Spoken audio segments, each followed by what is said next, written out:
Buenas tardes, muchas gracias a la asociación por la invitación. Vamos a hablar de diabetes y enfermedad cardiovascular. Vamos a hablar un poquito de qué hay de nuevo con los antidiabéticos.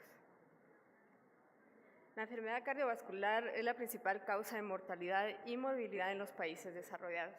La diabetes mellitus es uno de los factores de riesgos importantes para la enfermedad cardiovascular y se estima que cada año son más de 1 millón de personas en Estados Unidos y más de 19 millones en el resto del mundo que sufren un síndrome coronario agudo o una muerte súbita cardíaca.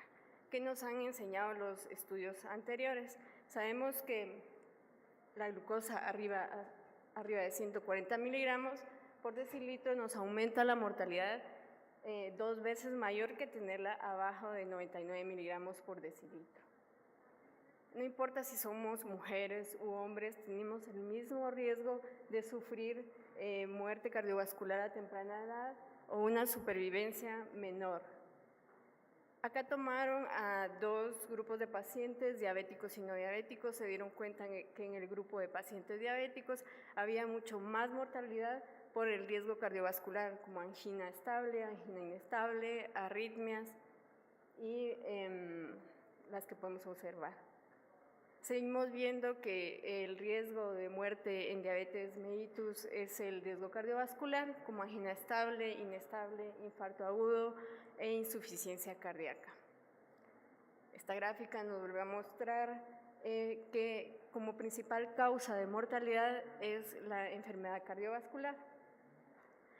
Ya hemos hablado de la glucosa preprandial, que arriba de 140 miligramos produce más muerte. Sin embargo, también tenemos otros marcadores, que es la hemoglobina glicosilar.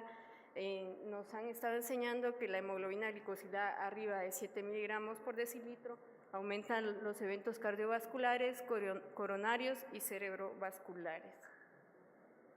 Bueno, entonces combinando las dos patologías, diabetes e hipertensión arterial, se dice que los diabéticos tienden a ser hipertensos de un 40 a 80% y los diabéticos 2 veces más a ser hipertensos, afectándonos así 3 veces más la enfermedad coronaria, 2 veces más nos puede dar hipertrofia del ventrículo izquierdo, sabiendo que el solo hecho de tener hipertrofia del ventrículo izquierdo ya tenemos bastante riesgo cardiovascular.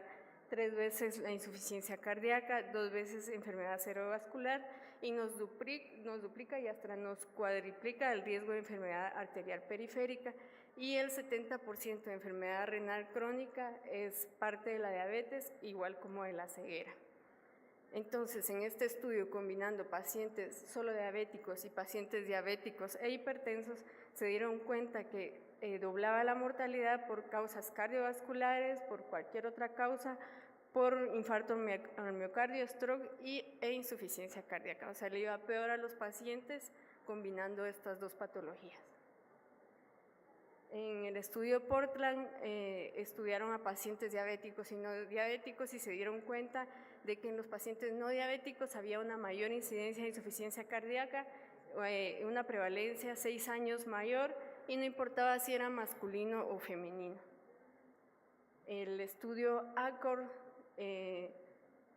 recopiló a 2 tipos de pacientes, les dio terapia estándar para la diabetes y una terapia intensiva.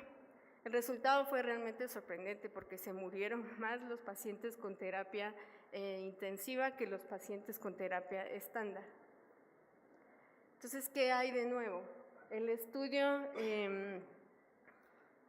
LEADER recopiló a 2 grupos de pacientes, le dio liraglutide a un grupo de pacientes y placebo a otro grupo de pacientes.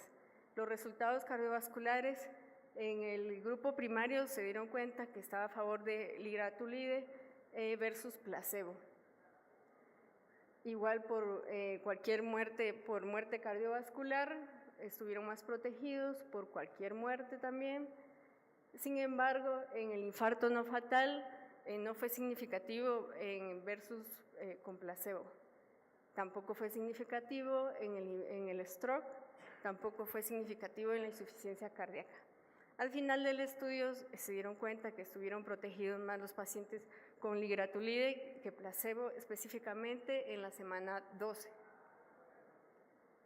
Las conclusiones del autor: los pacientes en el grupo de liraglutide tuvieron un riesgo menor de muerte cardiovascular, como lo vimos, infarto de miocardio no fatal, accidente cerebrovascular no mortal y muerte por cualquier causa y eventos microvasculares que aquellos en el grupo de placebo. El estudio Canvas tomó a dos tipos de pacientes, a uno les dio canagliflozina y al otro grupo placebo.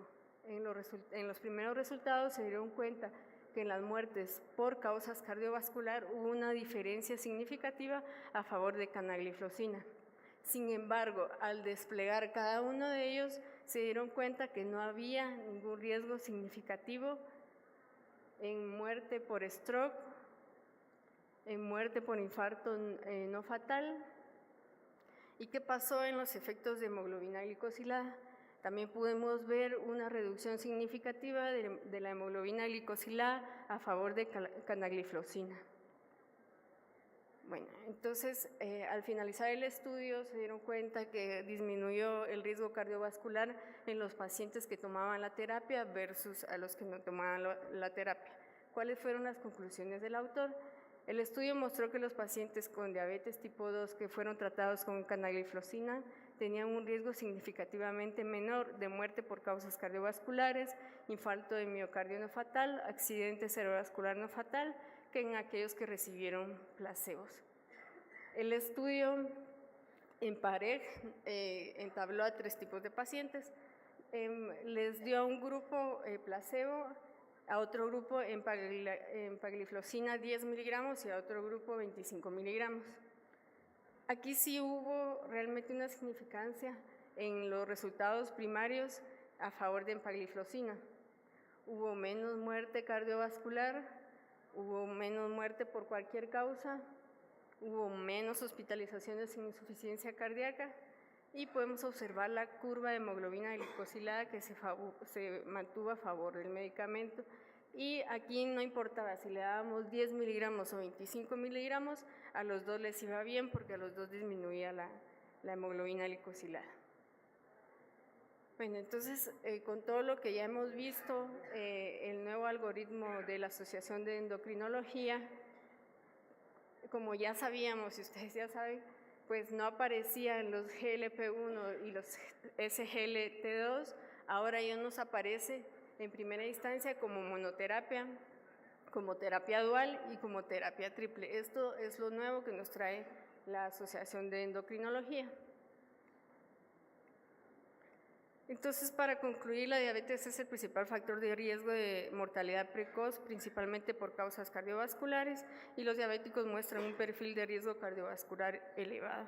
Y adicionalmente a las terapias que ya conocíamos, hemos visto que agregando GLP-1 y CGLT2 nos va mejor en mortalidad con nuestros pacientes a nivel cardiovascular.